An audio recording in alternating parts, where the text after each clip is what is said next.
की ऑनलाइन कक्षा में आपका स्वागत है। जैसे कि हम आपको कक्षा 6 में गणित विषय का अध्ययन करा रहे हैं और उसके अंदर हमने क्षेत्रफल और परिमाप का जो अध्याय था हमारा वो हम कर रहे थे। तो उसके अंदर मैंने आपको बहुत सारे सवाल कराए, एग्जाम्पल भी करवाए और आपको पाठ्य पुस्तक के अंदर जो प्रश्न दे रखे हैं वो भी मैंने सारे आपको हल करवाए। अब उसके अंदर एक और प्रश्न दे रखा है आपको कि ऐसी आकृतियां दे रखी है आपको और आकृतियों के अंदर आपको क्या ज्ञात करना है? परिमाप ज्ञात करना है। क्या ज्ञात करना है? परिमाप ज्ञात करना है। तो आपको ध्यान ये रखना है कि कोई भी आकृति हो तो उसके चारों ओर की जो दूरी होती है, चारों ओर की कुल दूरी ही उसका परिमाप कहलाती है। जैसे मान लीजिए ये एक आयत का चित्र है, इसका है आयत का, तो मान लीजिए यहाँ 50 लिखा हुआ है, यहाँ 35 लिखा हुआ है, लंबाई 50 चौड़ाई 35। तो आपको पता है कि आयत की आमने सामने की भुजाएं क्या होती है? समान होती है। जब नीचे वाली 50 है तो ये भी कितने की होगी? 50। बाएं वाली 35 है तो ये भी कितनी होगी? 35 है। अब हमें इसका परिमाप ज्ञात करना है तो हम क्या करेंगे, इसके अंदर जो चार भुजाएं दे रखी है, 1 2 3 और ये 4, इन चारों भुजाओं की लंबाइयों को आपस में क्या कर देंगे? जोड़ देंगे और जोड़ने पर जो आएगा वही इसका परिमाप होता है, वही इसका परिमाप होता है। अब जैसे हमें 3 आकृतियां दे रखी है, इन 3 आकृतियों का आपको क्या बताना है? परिमाप बताना है। तो सबसे पहले आकृति नंबर 1, तो इसमें देखिए, इसमें हम इसका नामकरण करते हैं। यहाँ लिखा मैंने A, यहाँ लिखा मैंने B, यहाँ लिखा मैंने C और यहाँ लिखा मैंने D। तो आकृति 1 का परिमाप, तो हम क्या करेंगे, इसकी जो भुजाएं हैं, इन चारों भुजाओं को हम क्या कर देंगे? जोड़ देंगे और जोड़ने पर जो आएगा वही इसका परिमाप होगा। तो इसमें 4 भुजाएं दे रखी है, तो कौन सी आकृति हो गई है? चतुर्भुज हो गया। क्या हो गया? ये 4 भुजाओं वाला क्या होता है? चतुर्भुज।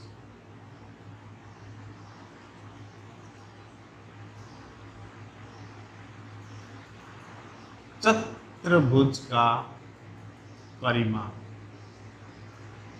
चतुर्भुज का परिमाप। तो कैसे निकालेंगे? चारों भुजाओं को जोड़ दो।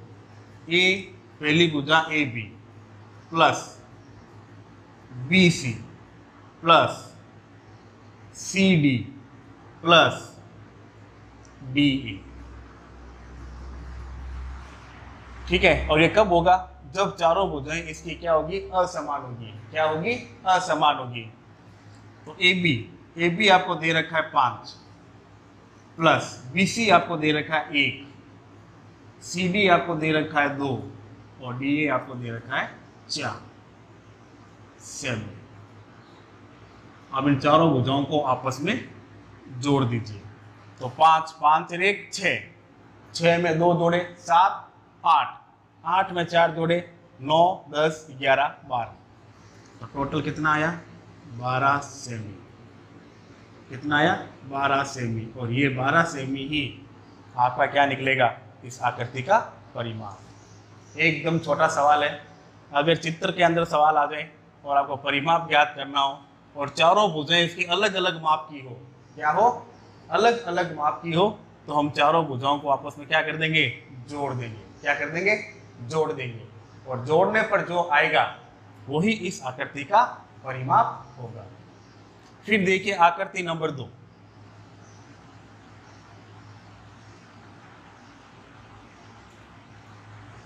आकृति नंबर 2, यह भी देखिए इसी प्रकार का प्रश्न है। इसमें 4 भुजाएं हैं। मान ली यहां मैंने लिखा P Q R और S। P Q 40, Q R 35, R S 23 और S P 35। सारी भुजाएं क्या है? अलग अलग। तो हम क्या करेंगे?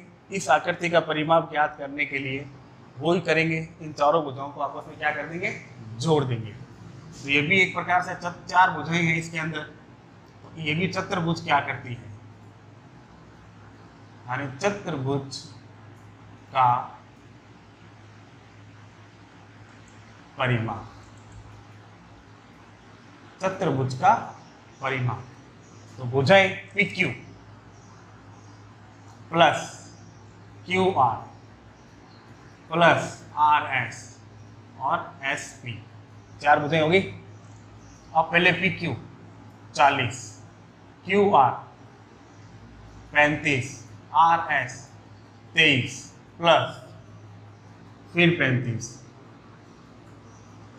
सेमी।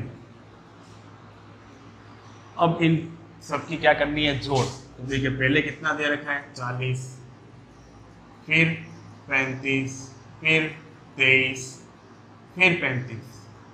तो जोड़ा देखिए 5 और 5 10 और 3 13, एक हासिल रह गया।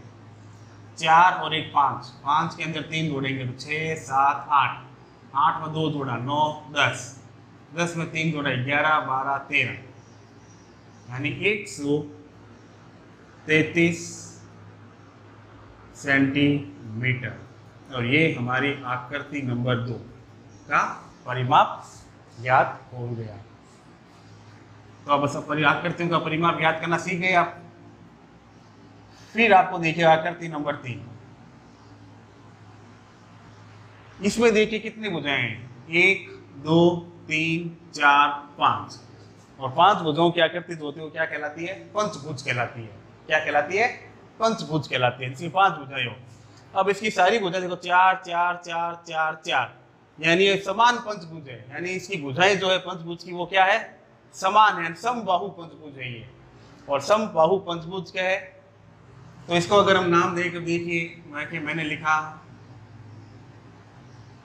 A B C D E, हो गया।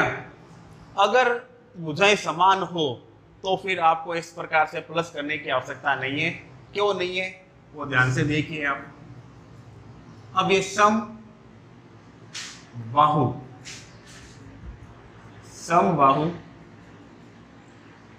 पंचभुज की प्रत्येक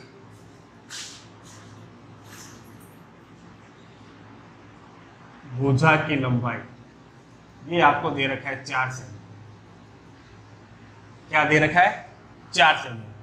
यानी समबाहु पंचभुज की प्रत्येक भुजा की लंबाई 4 सेमी। चाहे तो हम इसको ऐसे जोड़ के भी कर सकते हैं, और नहीं तो इसका सूत्र लगा के भी हल। जब समबाहु पंचभुज हो तब कैसे करेंगे, समबाहु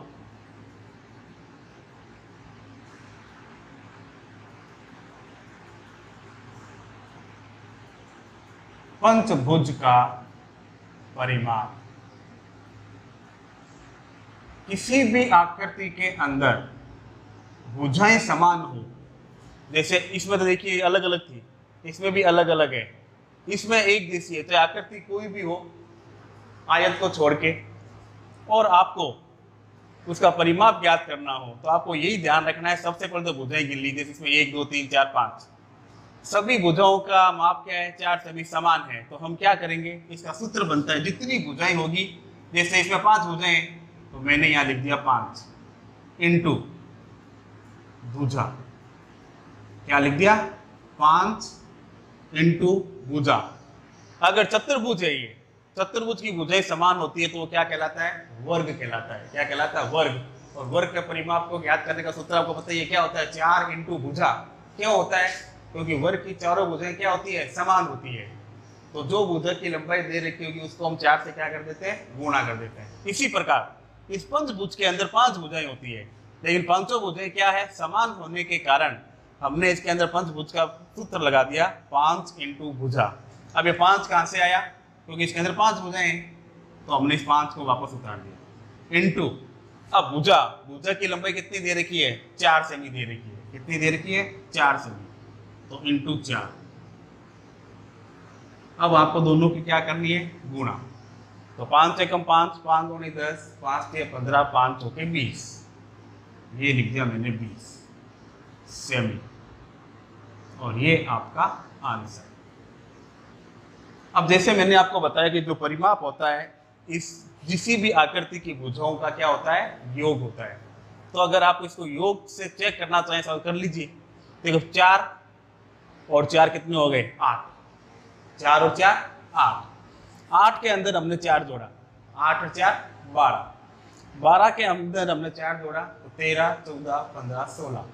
16 के अंदर फिर हमने 4 जोड़ा, 17 18 19 20। कितना आया, 20। और यहाँ पर भी कितना आ रहा है, 20। तो आंसर आपका एक जैसे ही आएगा।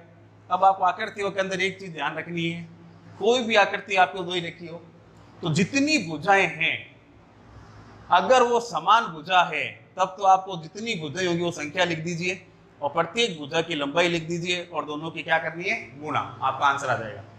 अगर आकृति के अंदर सारी भुजाएं अलग अलग माप की हो यानी विषम बाहु हो तो हम क्या करेंगे, पहले तो उनको नाम रख दीजिए जो भी आपको रखना है, फिर इस प्रकार से उन सभी भुजाओं का प्लस करके उनका क्या निकालना है, योग निकालना है। और ये योग ही दी गई आकृति का परिमाप होता है। तो आप इन 3 सवाल जो मैंने लिखे इनको करिए और आपके पाठ्य पुस्तक के अंदर और भी इस प्रकार की आकृतियां दे रखी है और उनको करने का अभ्यास कीजिए। धन्यवाद।